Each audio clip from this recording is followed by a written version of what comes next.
HD ስፖርትስ በሁሴን አብዱልቀኒና በዳዊት ንጉሴ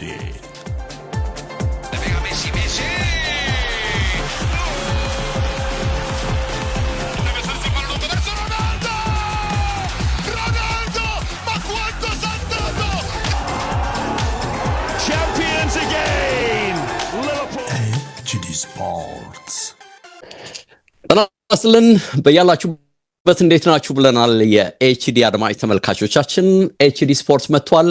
በስራት ላይ ያለን ተወዳጁ ጣቢያ 101.1 ላይ እንግዲህ ሬዲዮ ጣቢያችሁን ካደረጋችሁ ተከታተሉናላችሁ። 45 ያህል ደቂቃ ጨዋታዎችን መርጠን ትንተናዎችን ሰጥተን ግምቶችን የምናስቀምጥበት ፕሮግራማችን ነው። ቅዳሜ ማለዳ ነው ይሄ ፕሮግራም። እንግዲህ በዩቲዩብም ኤችዲ ስፖርት ብላችሁ ብትፈልጉ የምታገኙት ነው የሚሆነው። በስሌት ሲታይ ትልልቅ ቡድኖች እርስ በርስ በሚገናኙበት ሳምንት ባይሆንም 10ኛው ሳምንት ግን ጥሩ ጨዋታዎችን ያስተናግዳል። ሊጠቀሱ የሚችሉ ጨዋታዎች አሉ። እንግዲህ የቼልሲ ጨዋታ በነገራችን ላይ ትልቅ ጨዋታ ነው ተብሎ በወረቀት ሊሰላ ይችላል። በዚህ ሳምንት ዩናይትድ ከፎረስት እንግዲህ ትልቅ ሊባል ባይችልም ይሄም የሚደረግ ጨዋታ ነው። መሪው አርሰናል ከሜዳው ወጥቶ በርንሌን የሚገጥምበት ጨዋታ ትልቅ ነው። ከሁሉም በላይ ግን ምናልባት በግምትም በስሌትም ትልቅ ሊባል ከቻለ ሊቨርፑልና አስቶን ቪላ የሚገናኙበት ጨዋታ ሌላ ቁም ነገር ያለው ገዘፍ ያለ ጨዋታ ነው። ሲቲና ቦርንማውዝም ይገናኛሉ። በነገራችን ላይ በዚህ ሳምንት 5 ያህል ጨዋታዎችን እንዳስሳለን፣ ግምት እናስቀምጣለን። እንደ ሁልጊዜውም እንግዲህ አብራችሁ እንድትሆኑ በማክበር አስቀድሜ ጠይቃለሁ። ከዛ ውጪ እናንተንም ግምት በተለይ በዩቲዩብ ገጻችን ላይ ሐሳብ ልትልኩልን ትችላላችሁ፣ እናስተናግዳለን። እንደ ሁልጊዜውም ከባካል ዳንኤል ጋር ቆይታ የማደርግበት ፕሮግራም ነው ይሄ ፕሮግራም። እሱን ጋብዛለሁ። ቆይታችንም ነው ተጀምሯል። ባካል እንዴት ነህ ብያለሁ። አለን ዴቭ፣ እንዴት አለ? አድማጭ ተመልካቾቻችን እንዴት ናቸው ብያለሁ። አንተ ጋር ማለዳ ነው፣ እኔ ጋር ምሳ ሰዓት ነው። ኢትዮጵያ ይሄን ቀረጻ ስናደርግ ምሽት ነው። እንግዲህ ሁሉንም ነው ወደ ኒውዚላንድ ኒውዚላንድ እኩለ ሌሊት፣ እዛ ደግሞ እኩለ ሌሊት ነው። ልቀጥል ትንሽ ልሻገር፣ ይነጋል። አውስትራሊያ ያው ነው፣ እዛው ነው። እንደውም አንድ ሰዓት ወደ ኋላ አይሆንም ብለህ ነው ከኒውዚላንድ፣ ወይ ደግሞ ተቀራራቢ ነው። እዛ አካባቢ ነው ብቻ። እሺ እንግዲህ ትኩረታችንን በዚህ ሳምንት ከሚደረገው የመሪው አርሰናል ጨዋታ እናደርግ መሰለኝ አይደል? ከሜዳው ውጪ ይወጣል። አርሰናል አስተማማኝ ብቃት ላይ ይገኛል። ተጫዋቾች ጉዳትን የተመለከተ በተለይ ከመጪው ኢንተርናሽናል ብሬክ መልስ በጎ ወሬዎች እንዳሉ በአርቴታ በኩል መረጃዎች ወጥቶ አይቻለሁና እስቲ ምን አለን እንበል። ተርፍ ሙር ላይ የሚደረግ የ10ኛ ሳምንት የጨዋታ መርሃ ግብር አንደኛው እንግዲህ በርንሌይን ከአርሰናል የሚያገናኘው ጨዋታ ነው። ከተከታዩ ቦርንማውዝ በ4 ነጥቦች ርቆ 22 ነጥቦችን ይዞ ሊጉን እየመራ ይገኛል። አርሰናል ቀጥተኛ የዋንጫ ተፎካካሪዎች ይሆናሉ ተብለው በወረቀት ላይ ስሌት ውስጥ ያሉት ከማንቸስተር ሲቲ በ5 ነጥብ ከሊቨርፑል በ6 ነጥቦች ርቆ ነው የሚገኘው። በ9ኛ ሳምንት ጨዋታ አርሰናል ክሪስታል ፓላስን እናስታውሳለን። በመጀመሪያው አጋማሽ ከባድ ፈተና ገጥሞት በሁለተኛው አጋማሽ ባሳየው ምርጥ ብቃት ጨዋታውን 1-0 አሸንፎ እንደወጣ እናስታውሳለን። በሳምንቱ አጋማሽ በኤፍኤል ዋንጫ ብራይተንን 2-0 ማሸነፉ የሚታወቅ ነው። የሃላንድ አካዳሚ ውጤት የሆኑት ኤታን ንዋኔሪ እና ቡካዮ ሳካ ግቦችን አስቆጥረው እንደነበረ ደግሞ ማክስ ዶማን በአርሰናል ታሪክ በትንሽ እድሜው ጨዋታን ያደረገ የሚለውን አዲስ ክብረ ወሰን ያስመዘገበበትና አርሰናል በመጀመሪያዎቹ 10 ደቂቃዎች ተፈተነ። ከዛ በኋላ ደግሞ እንደዚሁ 75 ደቂቃዎችን በመረጋጋት ውስጥ ሆኖ ጨዋታውን የጨረሰበት እንቅስቃሴ ነው ሊባል ይችላል። ይሄ ከበርንሌ ጋር የሚያደርገው ጨዋታ ዴቭ 116ኛ ግንኙነታቸው ነው የሚሆነው በሁለቱ ቡድኖች መካከል። አርሰናል 57 ጊዜ አሸንፏል፣ 24 ጊዜ አቻ ተመዝግቧል። 34ቱ ደግሞ የበርንሌ ድሎች ናቸው። ለመጨረሻ ጊዜ በተርፍ ሙር በየካቲት 2024 ሁለቱ ቡድኖች ጨዋታቸውን አድርገው አርሰናል 5-0 በሆነ ውጤት አሸንፎ እንደነበር እኔም አንተም እናስታውሳለን። በርንሌ በሊጉ ሊድስና ውልቭስን አሸንፎ ነው ወደዚህኛው ጨዋታ የሚመጣው። በተለይም ደግሞ ባለፈው በ9ኛው የጨዋታ ሳምንት ፎስተር ባስቆጠራት የ95ኛ ደቂቃ ግብ ነበረ ውልቭስን በሞሊኖ 3-2 አሸነፈው ይህንን ጨዋታ የመጡት። ነጥባቸው 12 የደረሰው እንግዲህ ተከታታይ 2 ድሎችን ማስመዝገባቸውን ተከትሎ ነው። 16ኛ ደረጃ ላይ ነው የሚገኘው የስኮት ፓርከር ቡድን። በስነ ልቦናው ረገድ ትልቅ መሻሻል ሊኖር ይችላል። ምክንያቱም 2 ተከታታይ ድል አላቸው ይላሉ። ግን ደግሞ የሚገጥሙት አሁን የሊጉን ዋንጫ ለማሸነፍ ከፍተኛ ግምት የሚሰጠው እንደ ኦፕታ መረጃ ከሆነ አሁን አርሰናል የዘንድሮ የሊግ ዋንጫን የማሸነፍ እድሉ 68.2% ነው ብሎታል ዴቭ እና ስለዚህ በጣም ከጠንካራው አርሰናል ጋር የሚደረግ ጨዋታ ነው። እንግዲህ ከ2004 በኋላ የሊግ አሸናፊ ለመሆን ከዛም ውጪ በ4 ግንባሮች ነው አርሰናል እየተፋለመ ያለው።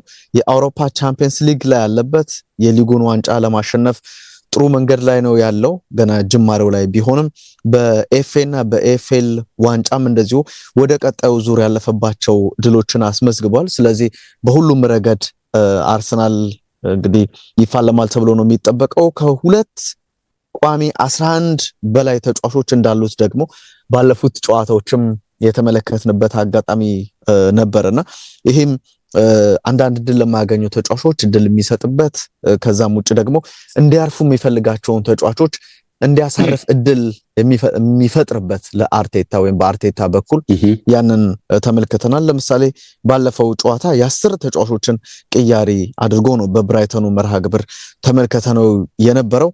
በሊጉ እስካሁን 3 ጎሎች ብቻ ነው የተቆጠሩበት አርሰናልን በተመለከተና እንግዲህ በ2004-5 የውድድር ዓመት ቼልሲ 15 የሊግ ጎሎች በአጠቃላይ በውድድር ዓመቱ ተቆጥሮበት የእስካሁኑ ሪከርድ ነውና ይሄ ሪከርድ ለአመታት የሚሰበር አይመስልም ወይም በቀላሉ ይሰበራል ተብሎ ብዙዎች አይገምቱትም። እንግዲህ እንዴት ይሆናል መመልከት ይኖርብናል ዴቭ። ይሄን ሪከርድ ማሻሻል በጣም ከባድ ነው የሚሆነው። የቼልሲን ሪከርድ ግን አርሰናል እዛ መንገድ ላይ እንዳለ የሚያሳይ ነው። በጥቅምት ወር ወይም በአንድ ወር ውስጥ ማለት ነው በ4 ሳምንታት ባደረጋቸው 6 ጨዋታዎች 6ቱንም አሸንፏል። ምንም ግብ አልተቆጠረበትም። ይሄም በፕሪሚየር ሊጉ ታሪክ የመጀመሪያው ቡድን ያደርገዋልና ብዙ ፖዚቲቭ ነገሮች የአውንታ ነገሮች ከአርሰናል ጋር እየተነሱ ይገኛሉ። በ2021 የውድድር ዓመት ነበረ በርንሌይ በብቸኝነት ያሸነፈው 1-0 በሆነ ውጤት በቅርብ ማለት ነው። በጣም የገረመኝ ነገር ከ1973 እንደ አውሮፓውያን አቆጣጠር ጀምሮ አርሰናል በተርፍ ሙር ተሸንፎ አቅም የሚል ነገር ተመልክቻለሁ። በ9 ጨዋታ 11 የሴት ፒስ ወይም የቆሙ ኳሶችን አስቆጥሯል።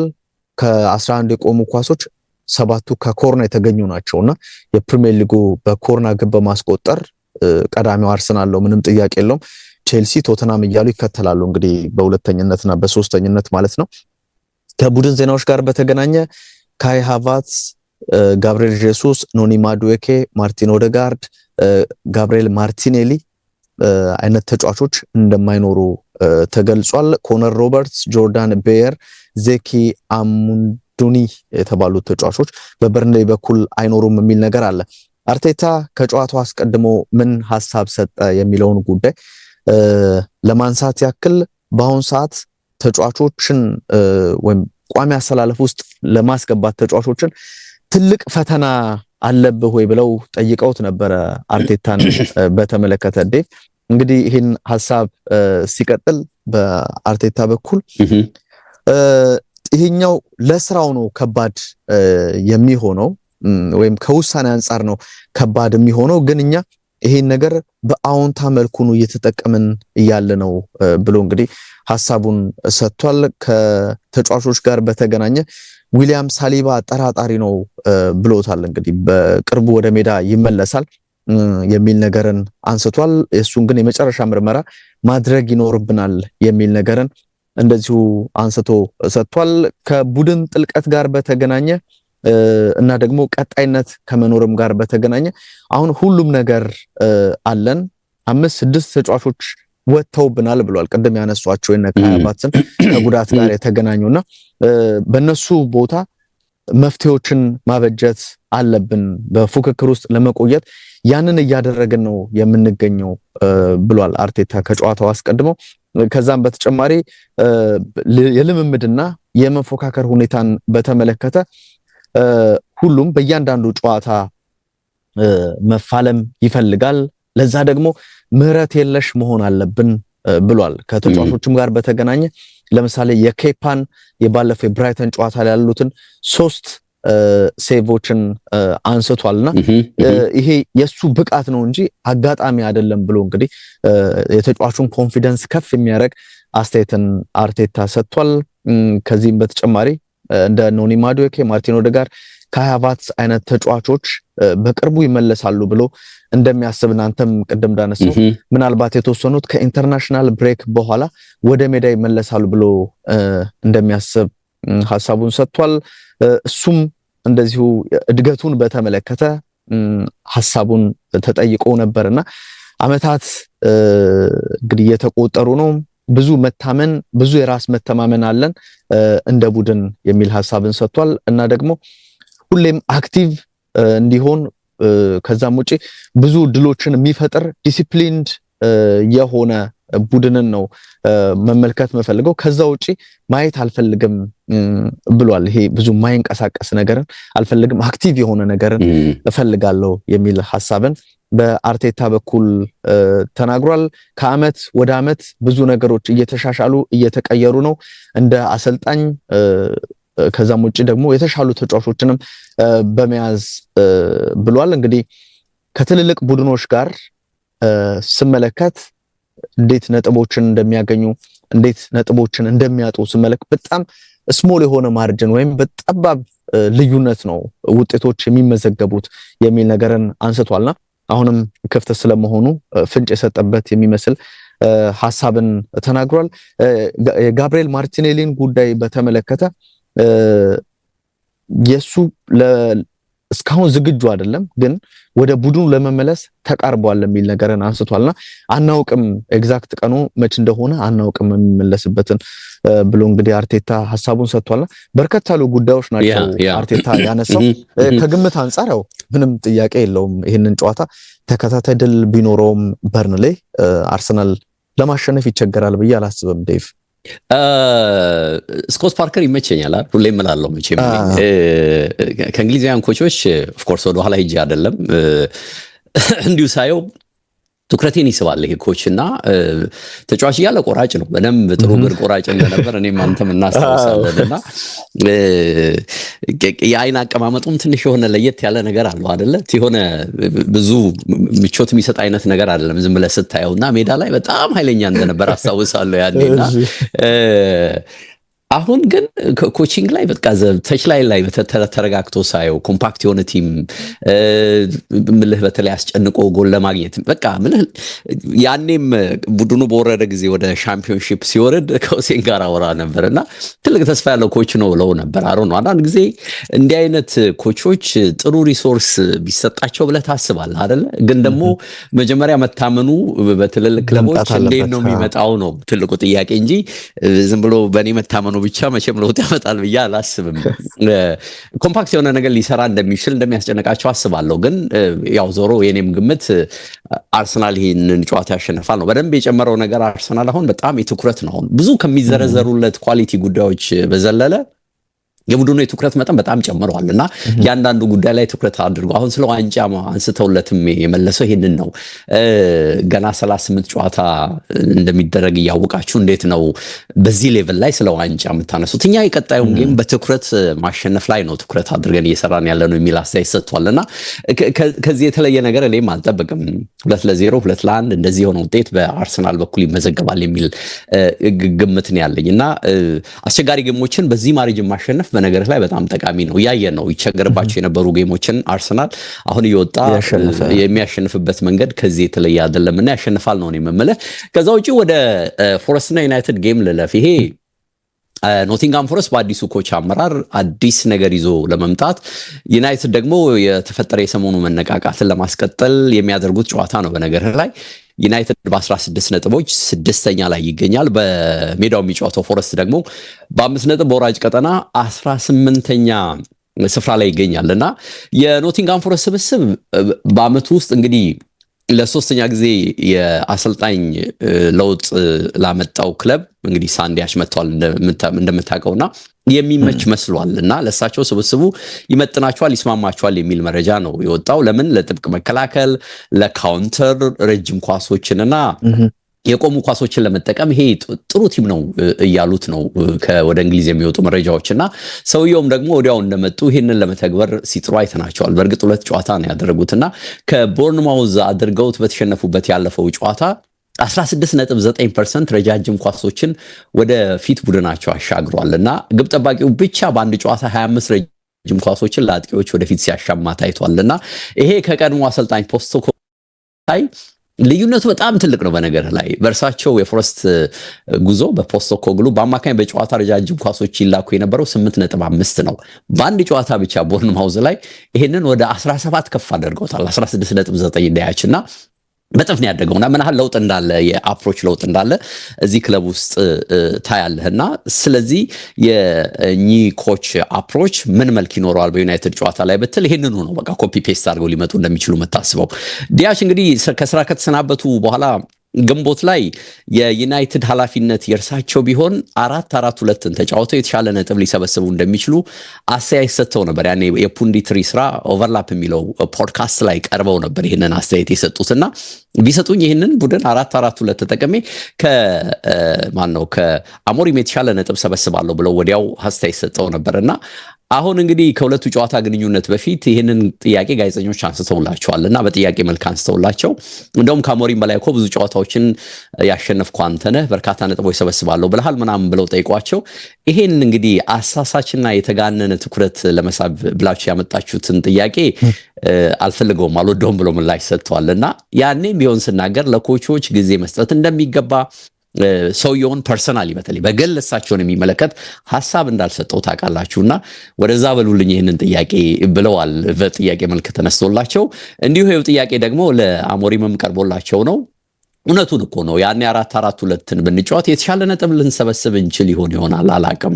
ማወቅ የለባችሁ ግን የጋዜጠኝነት ስራና የአሰልጣኝነት ስራ ለየቅል ናቸው። በእርግጥ ዲያች በኮቺንጉም ትልቅ ልምድ እንዳለው አውቃለሁ ሲሉ እንግዲህ በፑንዲት ስራ ላይ ለሚያገለግሉ ያላቸውን ክብር ዝቅ እንዴት አድርገው አስተያየታቸውን እንዴት እንደማይቀበሉ አንጸባርቀዋል። ግን ያም ሆነ ይህ ግን የኔም ስራ የኔም ፎርሜሽን ጊዜ እንደሚፈልግ ለመዋሃድ ለውጥ ለማምጣት ጊዜ እንደሚፈልግ ግን ደጋግሜም ስናገር ነበር የሚል አስተያየትን እንግዲህ ሰጥተዋል። ይሄ እንግዲህ ከሁለቱ ኮቾች አንፃር የተሰጠ አስተያየት ነው። ዩናይትዶች እንግዲህ በተጠናቀቀው የፈረንጆቹ ኦክቶበር ላይ ያሳዩትን ብቃት በዚህ ወር አሁን በተጀመረው በአዲስ ወር መድገም ይፈልጋሉ። የፈረንጆቹን ወር ነው እያነሳ ያለሁት። እንግዲህ በተጠናቀቀው ወር ልክ እንደ አርሰናል እና ቪላ ያልተሸነፉ ናቸው ሁለቱም።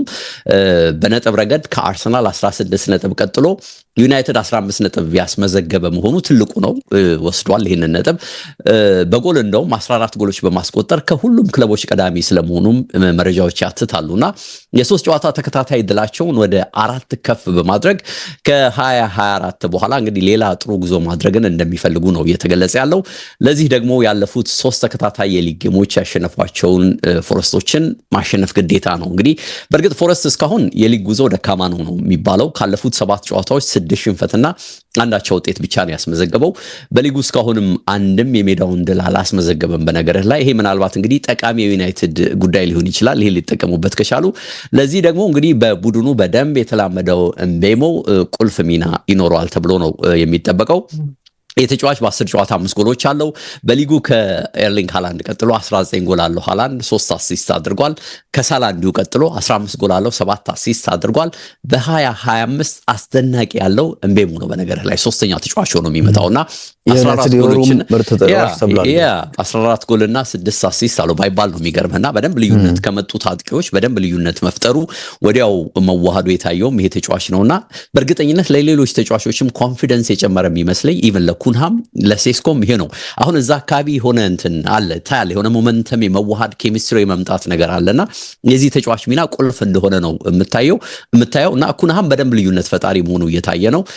ኩንሃ በነገርህ ላይ ፎረስትን የማሸነፍ ጥሩ ሪከርድ የለውም። ማሸነፍ ባይችልም ግን ጎሎች እነርሱ ጋር ሲጫወት አስቆጥሯል። 4 ተገናኝቶ ከዚህ በፊት 3 ጎል አስቆጥሯል ከኖቲንጋም ፎረስት ጋር።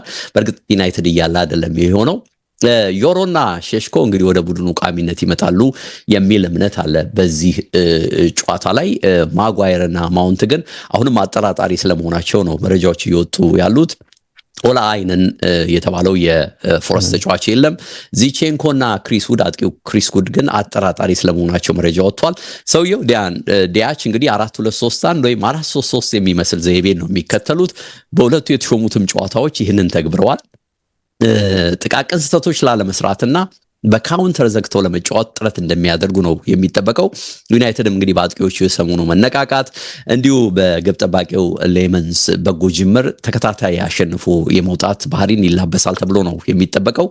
ትልቅ እድሉ ነው በነገር ላይ ይህንን ካሸነፉ ወደ ሁለተኝነት ይመጣሉ ዩናይትዶች ቀደም ብለው ጨዋታም ስለሚያደርጉና ምንድን ነው የሚሉት በርካቶች ይሄ ጨዋታ ስህተት አሊያም ድንቅ ጥረት ውጤቱን የሚወስነው ጨዋታ ነው እያሉት ነው። አንድ ስህተት ወይም ደግሞ እንዲህ ኤክሰፕሽናል የሆነ የተጫዋቾች ታለንት ጨዋታውን ይወስነዋል እያሉ ነው።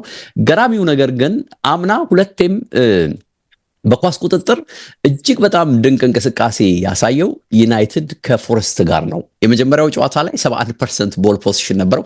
ያልተለመደ ነው በነገር ላይ በአሞሪም ያምና ጉዞ ቦል ፖዚሽን በሁሉም በአማካኝ ብልጫ ይወሰድባቸው ነበር። ግን ፎረስት ላይ በመጀመሪያው ጨዋታ 71%፣ በሁለተኛው የመልስ ጨዋታ ደግሞ 68% ትልቁ የአሞሪም የኳስ ቁጥጥር ሆኖ ተመዝግቧልና ግን በሁለቱም ጨዋታ ተሸንፈው ነበር። ልዩነቱ አሁን እንግዲህ የኮች ለውጥ ነው። በእርግጥ አሁን ልዩነት አለው። ዲያች የሚከተሉት አፕሮች እንዳምናው ነው ወይ አይደለም። ኑኖ ነበሩ አምና እንደምታውቀው በተወሰነ መልኩ፣ ግን አሁንም ጥቅጥቅ ብሎ ለመከላከል መሞከራቸው አይቀርም። ዩናይትዶች ይህን ለማስከፈት ምን ይሰራሉ? ምን ያደርጋሉ? ይሳካላቸዋል ወይ የሚለው ነው እንግዲህ ትልቁ ጥያቄና ግን ቁም ነገሩ የሰሞኑን ሞመንተም የሰሞኑን የስኬት ጉዞ መድገም ነው የሚፈልጉት የሚል መረጃ ወጥቷል። እንግዲህ ኖቲንጋም ፎረስት ላይ ነው ይሄ ጨዋታ የሚደረገው። ግምታችን ምን ይሆን? ዴቭ እንግዲህ የአምናው ኖቲንግሃም ፎረስት እና የዘንድሮ ኖቲንግሃም ፎረስት በቃ ሁለት የተለያየ ቡድን ነው የሚመስለው። እስከ መጨረሻው 4-5 ጨዋታ እስኪቀረው የቻምፒየንስ ሊግ ተስፋ የነበረው ቡድን እንደነበር እናስታውሳለን። አሰልጣኙንም የራሳቸው ስኬት ጠልፏቸዋል። አሰልጣኙ ኤስፒሪቶ ሳንቶን ከቡድኑም ተሰናብተዋል። ያው መስማማትም ስላልቻሉ አንዳንድ ከዝውውር ጋር የተገናኙ ጥያቄዎች ስለነበሯቸው የሚል ነገር ስንሰማ ነበረ። ዘንድሮ ደግሞ የበለጠ የቡድኑን የሚያከፋው በአውሮፓ ውድድር እየተሳተፈ ነው የሚገኘውና ያ መሆኑ ምናልባት በሳምንት 2 ጊዜ እየተጫወቱ የሚቀጥሉ ከሆነ እንደውም በጣም የበለጠ ከሊጉ ሁሉ እንዳይወርዱ የሚያሰጋ አይነት ነገር ይመስለኛልና ደንበኛ የሊጉ ላይ ትኩረት አድርገው ቢጫወቱ ያን ያክል ረጅም ጉዞ ላይ ጓዙ ይችላሉ በአውሮፓ መድረክና ግን ከሊጉ የመውረድ እጣ እንዳይገጥማቸው በደንብ ቡድኑን ባላንስ አድርገው መቀጠል እንዳለባቸውና አሰልጣኙም በዚህ ነገር የተካኑ ናቸው። አሰልጣኝ ሾን ዳይች ይሄ ቆልፎ በደንብ ደንበኛ የእንግሊዝ አሰልጣኝ ናቸው። የቆመ ኳስ የሚጠቃ አሁን ክሪስ ውድ ግቦችን እያስቆጠረ ነበር። አሁን ደግሞ በደንብ የቆሙ ኳሶችን ሲያስቆጥር የምንመለከትበት ጊዜ የመጣ ይመስለኛል። ጥራት አለ ዩናይትድ ላይ በፊት የምናነሳቸው ጥያቄዎች አሉ። አንዳንድ የመከላከል ስህተቶች እንደዚህ አይነት ነገሮች የማይኖሩ ከሆነ ፊት መስመር ላይ ግቦች ለማስቆጠር ዩናይትድ አሁን ብዙም ይሰንፋል ብዬ አላስብም ዴቭ እና ከወቅታዊ ብቃትም አንጻር ዩናይትድን ለአሸናፊነት መገመት ያለብን ይመስለኛል።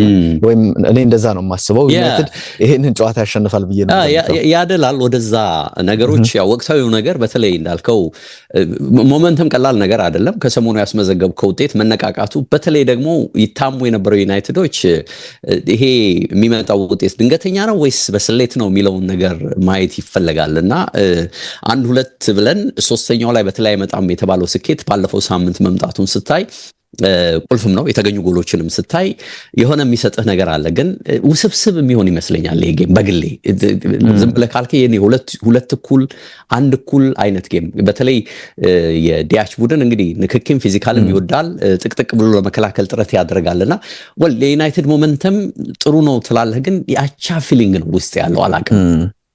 በዚህ ለለፈው ነው አንተ አቻ ነው ዩናይትድ ያሸንፋል ብለን እናልፋለን። የቶተናምና የቼልሲን ጨዋታ ትልቅ ጨዋታ ነው ይሄ ማለት በወረቀት በተለይ የ10ኛ ሳምንት ትልልቅ ቡድኖች የሚያደርጉት ጨዋታ ነው ልትለው ትችላለህ። ኦፍ ኮርስ ሊቨርፑል ከአስቶን ቪላ የሚያደርጉት ጨዋታ በዛው መጠን ይጠበቃል። ቦርንማውዝ አሁን ካለበት ደረጃ አንጻር ከማንቸስተር ሲቲ እንደዚሁ ሌላ የሚነሳና ትልቅ ፉክክር የሚኖረው ጨዋታ ነው። አንተ በመግቢያ ስታነሳው ስለነበር ቶተናም የአሰልጣኝ ቶማስ ፍራንክ ቡድን 3ኛ ደረጃ ላይ ይገኛል በ17 ነጥቦች።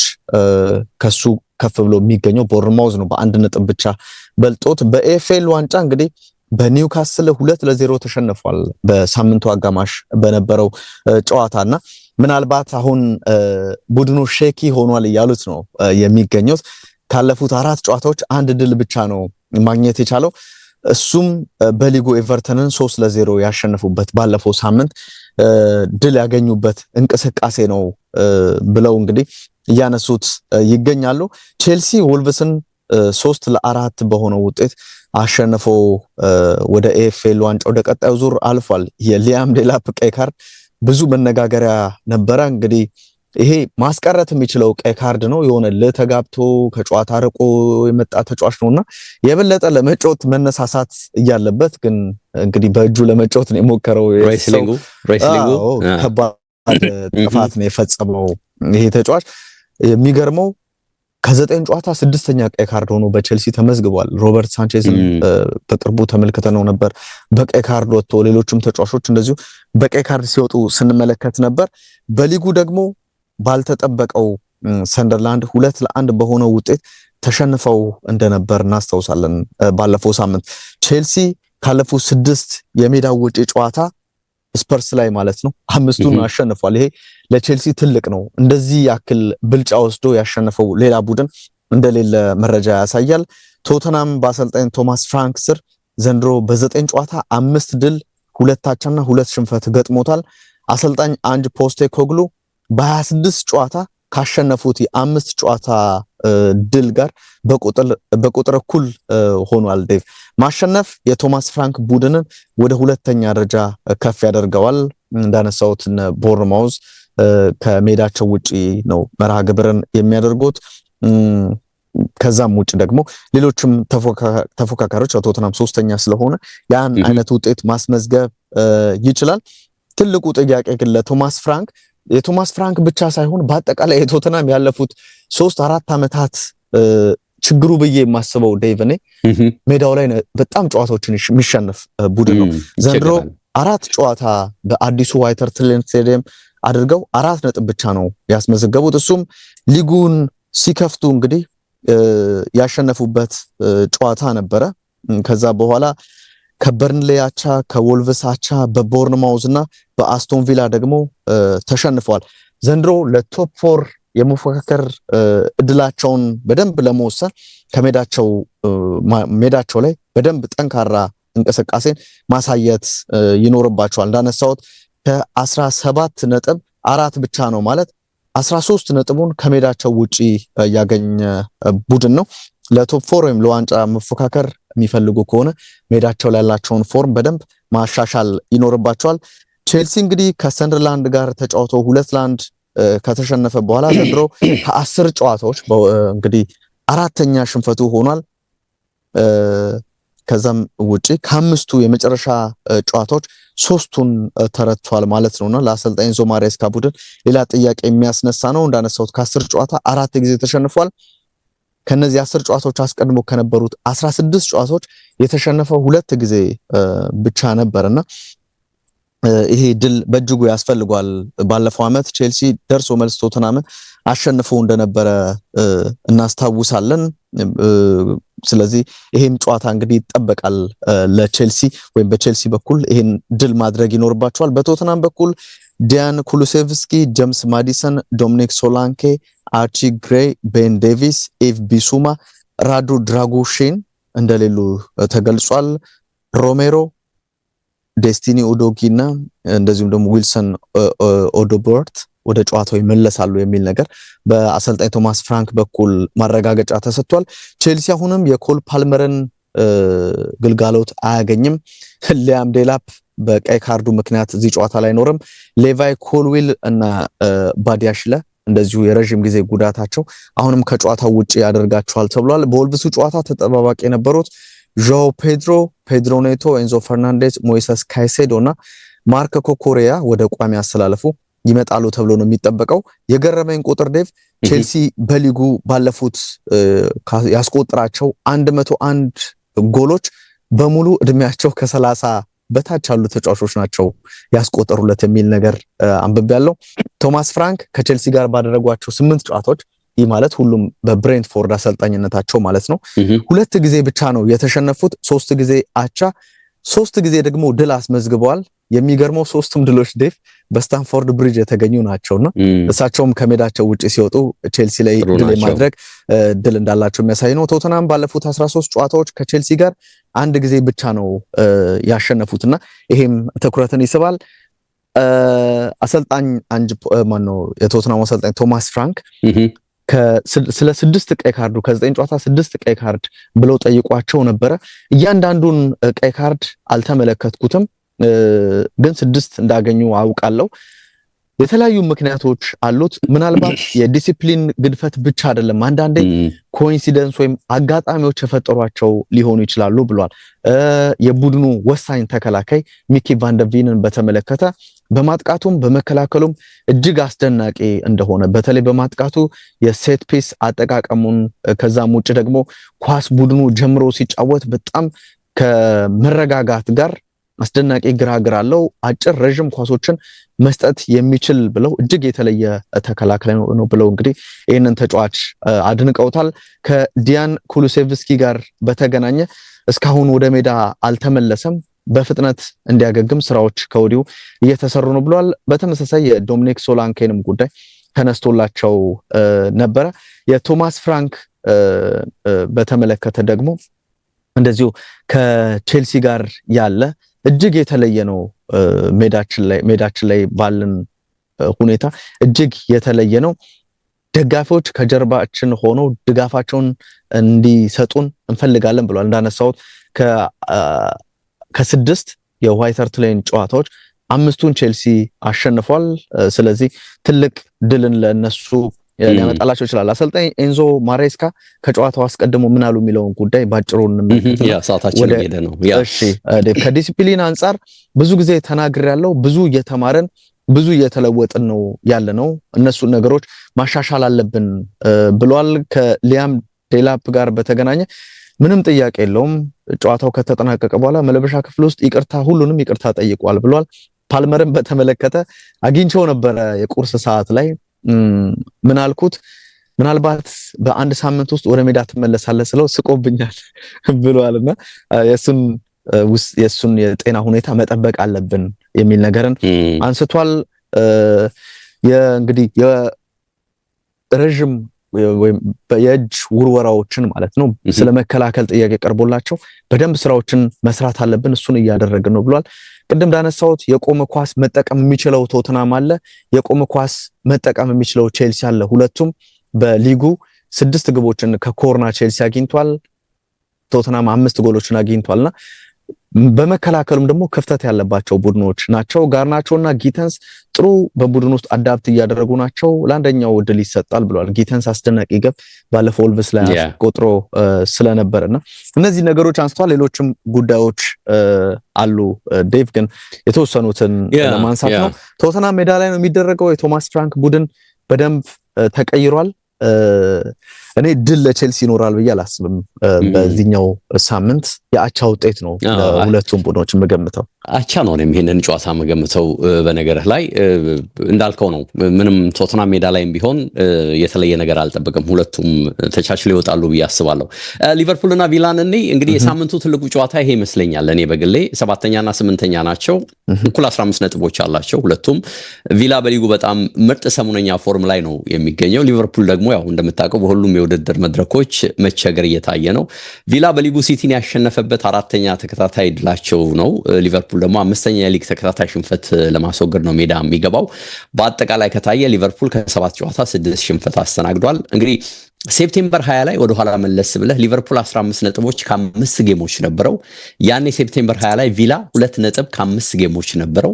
አሁን ሁለቱ ቡድኖችን ስታይ እኩል ነጥብ ይዘዋልና በ5 ሳምንት ነገሮች እንዴት እንደተቀያየሩ ለቪላ በጎ ነገር፣ ለሊቨርፑል ደግሞ እንዴት ክፉ ነገር ይዞበት እንደመጣ በደንብ በተጨባጭ እያየን ነው።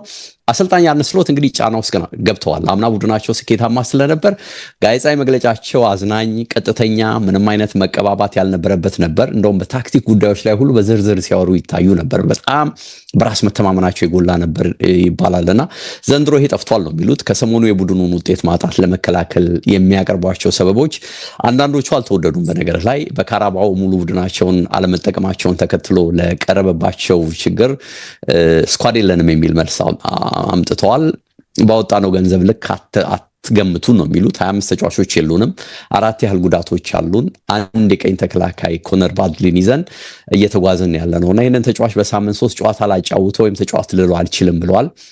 ከባድ ጨዋታዎች ከፊታችን እያሉ ያንን ሪስክ እንድንወስድ ትፈልጋላችሁ ወይ በሚል ጥያቄ ለመገናኛ ብዙሃን መልሰዋልና ሁሉም የሚለው ስኳዱን በተለይም ተከላካይ ክፍሉ ላይ ሰውየው አስቀድሞም ቢሆን አልተጠናከሩም ነበር ነው። ስለዚህ ስህተቱ የእርሳቸው ነው የማንም አይደለም። ያም ሆኖ ግን ኳሊቲ ስኳድ እንዳላቸው በስትራቴጂያቸው በፖሊሲያቸው ላይ ችግር እንደሌለባቸው ያምናሉ። ግን ሊቨርፑል አሁን የሚነሳበት ችግር አንዱ የታክቲክ ችግር ነው። 2 ስትራቴጂካሊም ሰውየው ስትራክቸሩን በደንብ አላመጡትም እየተባለ ነው የሚተቸው። 3 እንግዲህ የፊዚካል ችግር ይነሳል። አንዳንድ ተጫዋቾች የፊዚካል ሌቭላቸው በጣም ደካማ እንደሆነ የቅድመ ውድድር ዝግጅት እንደሌላቸው ይነሳል። ከዛ ውጭ ግን ሁሉም አሁን የሚያነሳው ሊቨርፑል ቤት የተፈጠረውን የስነ ልቦና ችግር ነውና ቀላል ችግር አይደለም ሊቨርፑል ቤት ያለው። በእርግጥ ሰውየው ትኩረታቸው እንግዲህ ከመጪው ኢንተርናሽናል ብሬክ በፊት ቡድኑን ወደ ድል መመለስ ነው። በሊጉም 5ኛ ተከታታይ ሽንፈት ማስወገድ አለባቸው። 1953 ላይ ተመሳሳይ ችግር ገጥሞት ነበር ይላል አንድ መረጃና የሊጉን የጅማሩ 5 ተከታታይ ጌሞች አሸንፈው በቀጣይ 4 ተከታታይ ጌሞች ደግሞ ልክ እንዳሁሉ ተሸንፈዋል። ከዛ የባሰ ታሪክ ላለመፈጸም እንግዲህ ይጫወታሉ ዛሬ። በእርግጥ ከታሪክ አንጻር ተጋጣሚያቸው ቪላ በአንፊልድ የሚያስቸግራቸው ቲም አይደለም። በነገር ላይ ካለፉት 7 የሊግ ጌሞች 6ቱን አንፊልድ ላይ ያሸነፉታል። ካለፉት 15 የሊግ ጌሞችም ቪላ ያሸነፈው 1 የሊግ ጌም ብቻ ነው። ስለዚህ ቪላ በጣም በቀላሉ እጅ የሚሰጣቸው ቡድን እንደሆነ ነው ታሪክ ወደኋላ የሚያስረዳው። ችግሩ ግን ይሄ ያለፈ ታሪክ ነው። ቪላውን ኢንፎርም ቲም ነው። ቅድም እንደገለጽኩት ያለፉትን 4 ጌሞች ማሸነፍ ብቻ ሳይሆን ጎልም ቡድኑ በደንብ ነው የሚያገባው። ከፔናልቲ ውጪም በተቆጠሩ ጎሎች በሊጉ ከቦርንማውዝ ቀጥሎ 6 ቦርንማውዝ አስቆጥሯል፣ 5 ቪላ አስቆጥሯልና ሁለተኛ ላይ የሚመጣ ቡድን ነው። ጉዳቶች ሊቨርፑል ቤት አሁን እየመጡ ነው፣ እያየን ነው። ጆንስ የለም፣ ኢሳቅ የለም፣ አሊሰን የለም፣ ፍሪምፖንግ የሉም። እነዚህ አይኖሩም ተብሏል። አበረታችሁ ጉዳይ ግን የግራቨንበርግ መመለስ ነው። ሐሙስ ልምምድ መጀመሩ ተገልጿል። ለዛሬው ጨዋታ ይደርሳል ተብሎም ተገምቷል። የሊቨርፑል አንዱም የዘንድሮ ችግር እንግዲህ አማካኙ በመሆኑ ይሄ ተጫዋች መመለሱ እጅግ ነው የሚጠቅማቸው።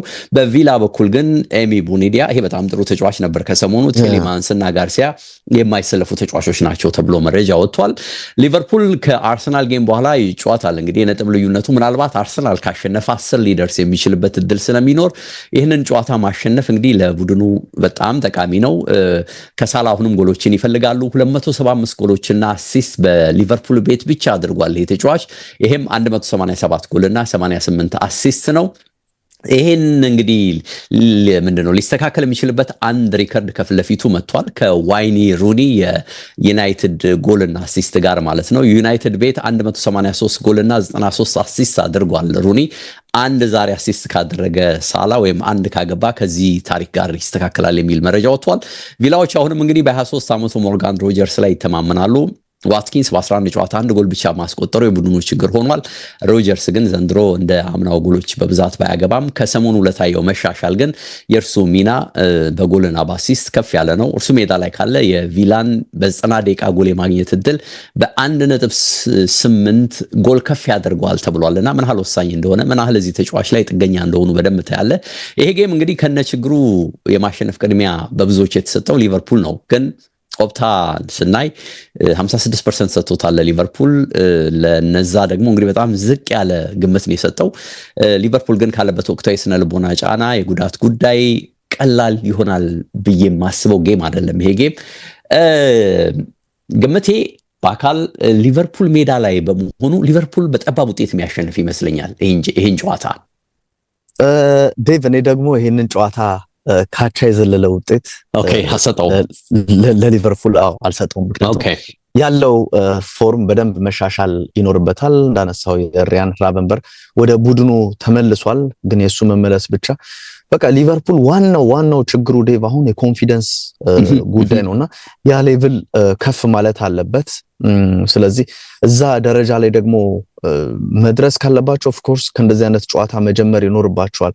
ግን ደግሞ ሊቨርፑል እያሸነፈም ጥያቄ ነበረበት፣ ጥያቄ ስናነሳበት የነበረ ቡድን ነውና ያን ነገር ኮንሲስታንት በሆነ መልኩ መቅረፍ አለባቸው። በተለይም የራቨንበርና የማካሊስተር ወደ ቡድኑ በደንብ በቃ መመለስ በተለይ ማካሊስተር በቃ የለም ተኝቷል ዴቭ እና ያንን ነገር ማምጣት ያለበት ይመስለኛል ቡድኑ ሊሻሻል። ስለዚህ ያንን እጠብቃለሁ። የማንቸስተር ሲቲ እና የቦርንማውዝን ጨዋታ የተወሰነ ነገር ላንሳና ያ ጥቂት ደቂቃዎች ብቻ ነው ያሉ።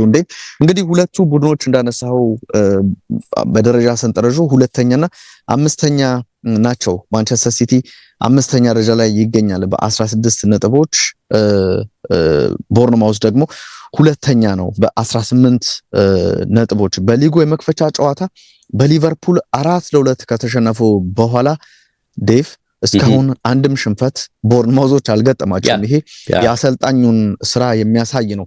ባለፈው ሁሴን ሲያነሳ ነበር እስከ 140 ሚሊዮን ነው ያወጡት፣ በሽያጭ ግን ከ190 ሚሊዮን በላይ አግኝተዋል የሚል ነገርን ከዝውውር ጋር በተገናኘና አሁንም እየሸጡም ግን የሚያመጧቸው ተጫዋቾች ለቡድኑ ስኬት ምን ያክል ወሳኝ እንደሆኑና ክፍተቶቻቸውን የሚሞሉበት መንገድ እና ደግሞ ያሰልጣኙ የአንዶኒ ኢራዮላ ስራ እጅግ የሚያስደንቅ የሚያስከብርና ለሌሎች ትልልቅ ቡድኖች የሚያሳጫቸው እንደሆነ ከወዲሁ መናገር ይቻላል። 5 ድልና 3 አቻ ውጤት ነው ያላቸው። እንግዲህ ታሪክ እግር ኳስ ላይ ብዙም ተጽዕኖ ሊኖረው ይችላል ከስነልቦና አንፃር፣ ግን ደግሞ እግር ኳስ ሁሌ ወቅታዊ ብቃት ነው። ባለፉት 8 የኢቲሃድ ጨዋታዎች ቦርንማውዝ በሙሉ ተሸንፏል የሚል ነገርን አይቻለው። ፔፕ 50ኛ ሽንፈቱን በቪላ 1-0 በተረታበት ጨዋታ እንደቀመሰ ሰምተናል። ኦፍ ኮርስ በስዋንሲ ሲቲው ጨዋታ 3-1 አሸንፎ ወደ ኤኤፍኤል ዋንጫ ወደ ቀጣዩ ዙር ማለፉን እናስታውሳለን።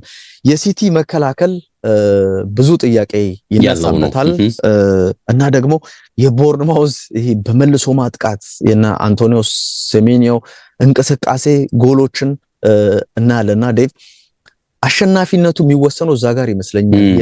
የሲቲ መከላከል የቦርንማውዝ ማጥቃትን እንዴት ማቆም ይችላል? በተለይም ደግሞ በትራንዚሽን በፈጣን መልሶ ማጥቃት ሲመጡ ኳስን መስረተው ሲመጡ አስደናቂ ይመስለኛልና ማንቸስተር ሲቲ ይሄንን እንዴት መከላከል ይችላል የሚለውን ጉዳይ መመልከት ያለብን ይመስለኛል። አንተ የተወሰነ ሐሳብ ስጥበትና ግምት እንዳልከው ሲቲ 10 ተጫዋቾችን በቀደም ሮቴት አድርጎ ነው የገባው። በእርግጥ አሸንፈው ወጥተዋል እዛ ጨዋታ ላይ። ሼሪኬ፣ ማርሞሽና ዶኩ ጥሩ ነበሩና በቀጣይ የፎደን የሳቪኒዮ በዚህ ጨዋታ ላይ የነገው ጨዋታ ላይ መመለስ በተለይ ወቅታዊ ፎርምን ፔፕ ስለሚያይ የሚጠበቅ ነው የሚሆነውና በእርግጥስ ቤንች የሆኑ ተጫዋቾች ወዲያውኑ የመመለስ አቅም አላቸው። ያየው ነገር ተመችቶት ያሰልፋቸዋል የሚታይ ይመስለኛል። አማካኝ ላይ አሁንም ክፍተት አለው ሲቲ። ትልቁ ጥያቄ እሱ ነው። አሁንም እንዳልከው ከተከላካዩም ውጪ ሮድሪ ልምምድ ስለመጀመሩ መረጃ ወጥቷል። ግን ቢመለስም ይሄ ተጫዋች እንደቀድሞ ክለቡን ይጠቅማል ወይ ጥያቄ ይነሳል እና ቪላ ላይ ራይንደርሰን ነበር ሆልዲንግ ወይም የ6 ቁጥር ሚና ሰጥቶት ያሰለፈውና እንዴት እንደተቸገረ አይተናል። እዚህ ክለብ ውስጥ ኒኮ ጎንዛሌስ ገና አሁንም በደንብ ለመልመድ በደንብ ለመዋሃድ ጥረት እያደረገ እንደሆነ ሲቲም እዛ አማካይ መስመር ላይ ከተከላካዩ ባልተናነሰ መልኩ ችግሮች እየተፈጠሩበት እንዳለ አይተናል። ከባድ ፈተና ነው የሚጠብቃቸው። ፔፕ ኮቾችን ሲያሞግስ ትሰማለህ ደጋግሞ፣ ግን አንዳንዶቹ ሙገሳዎች ይምሰል ነው የሚመስሉት እና ወይም ደግሞ ኮቾችን የማክበር ነው የሚመስለው።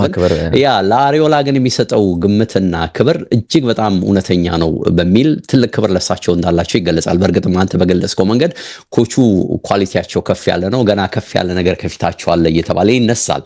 እሱ እንዳለ ሆኖ ቦርንማውዝ የሳምንት በቂ ዝግጅት ጊዜ አግኝቷል አሁን በዚህ ሳምንት እና ካፕ ላይ አልነበሩም።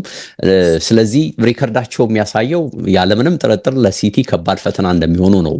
እዚህ ጨዋታ ላይ ባክፎር ብዙዎቹን ሸጧል። የተከላካይ ክፍል ኦልሞስት ብዙዎቹን ተጫዋቾች ሸጧል። ግን ቁም ነገሩ እነ ታቫኒየር፣ ሴሜኒዮ ከመስመር በመነሳት አሪፍ ጊዜን እያሳለፉ ነው። የክላይቨርት ደግሞ ፈጣሪነት እዚህ ላይ ተጨምሮበታል። አሁን ደግሞ ኢቫኒልሰን ውጪ የክሮፔ የሚባለው ተጫዋች ጎል አግቢ ሆኗል። በነገርህ ላይ ተጫዋች በ3 ጨዋታ 4 ጎሎችን ያስቆጠረ ተጫዋች ነውና ይሄም ተጫዋች እንግዲህ ሌላ ራስ ምታት ሲቲ ላይ እንዳይሆን ይፈራል። በዚህ ላይ እንግዲህ ቡድኑ ሹት በማድረግ ወደ ጎል የመቀየር አቅማቸው 16% ነው፣ ከፍ ያለ ነው ከሌሎች ይባላል። 12.44 ኳሶችን በ90 ደቂቃ ሹት ያደርጋሉ። በትንሹ በጨዋታ በአማካኝ 2 ጎሎች ያገኛሉ። ይሄ ደግሞ ሜዳቸው ላይ ብቻ ሳይሆን ከሜዳቸው ውጭ ያለም ሪከርድ ነው። ምርጥ እንዳልከው የካውንተር ቲም ስለመሆናቸው ደጋግሞ ይነገራልና እንዳልከው ግን ችግሩ ሲቲ ላይ መጥፎ ሪከርድ አላቸው። በኢታድ ከመጡ ጀምሮ በ8 ጨዋታ ምንም ነጥብ አላገኙም። አጠቃላይ 16 ከሲቲ ጋር ያደረጉትም ጨዋታ ላይ አንድ ብቻ ምን ያሸነፉት ነው የሚጠቀሰው። በ15 ተሸንፈዋል። ኦፕታ 61% ለሲቲ ሰጥቷል። 18.2% ደግሞ ለቦርንማውዝ ነው የሰጠው። እንግዲህ ኢታድ ላይ ቦርንማውዝ እስካሁን እንደሰራው ታምር ድል አግኝቶ ሰርፕራይዝ ያደርጋል። ጥያቄ አለ እንግዲህ በምን መልኩ ልንመልሰው እንደምንችል አላቅም። ይሳካል አይሳካም አላቅም። ግን ሲቲ በቀላሉ ይሄን ጌም ግን ማሸነፍ የሚችሉ አይመስለኝም። በአቻ ውጤት ነው ይሄንንም ጨዋታ መገመተው በአካል ኦፕታ ስሜት የሆኑ ይመስላል። ነው 61 በጣም ተጋኗል። እኔም ይሄ ጨዋታ ካቻ ያለፈ ውጤት አይኖረውም። ምክንያቱም ይሄ 8 ጨዋታ ምናምን አሁን የሚገልጸው አይመስለኝም። የሲቲን ፎርምን ስትመለከት ሲቲ በደንብ ጎል የሚቆጠርበት ሊሸነፍ የሚችል ቡድን እንደሆነ እናውቃልና አንዳንዴ እንደውም ይሄ ትልልቅ ስለሆኑ እንደው ሊያሸንፉ ይችላሉ እያልክ ነው እንጂ አንዳንድ ጨዋታዎች ያስፈራሉና እነዚህ ቦርንማውዝም ሊያሸንፍ የሚችልበት እድል አለ። ግን ለጊዜው አቻ በሚለው እንለፈው። እንደዛ ነው ብለው ነው ያ እንግዲህ የሳምንቱ ከበድ ያሉ ብለን የመረጥናቸው ጌሞች 5ቱ እነዚህ ናቸው። የኛን ግምት አስቀምጠናል። ያስማማን አያስማማም? በእናንተ በኩል ደግሞ እንግዲህ በጽሁፍ መልእክት ላኩልን። ፕሮግራማችን ኤችዲ ስፖርት ነው። በነገራችን ላይ ብስራት ላይ ሰማችሁን፣ እንዲሁም ዩቲዩብ ላይ ተከትላችሁን ለነበረን ጊዜ በአካል አንተንም አድማጭ ተመልካቾችንም ላመስግን። እንሰነባበት፣ መልሰን እንመጣለን እንግዲህ በሌሎች እንግዲህ የዩቲዩብ ዝግጅት። ዛሬም ጨዋታዎች ስላሉ መለስ የምንል ከሆነ የሚታይ ነው የሚሆነው። መልካም ጊዜ ብያለሁ። ሰላም ወንዴ፣ መልካም ጊዜ ላንተ።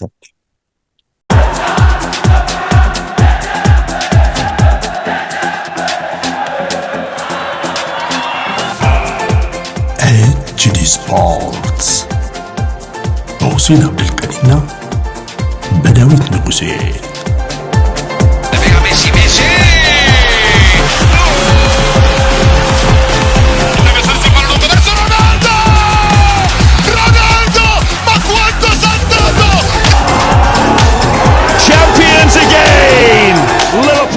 ኤችዲ ስፖርትስ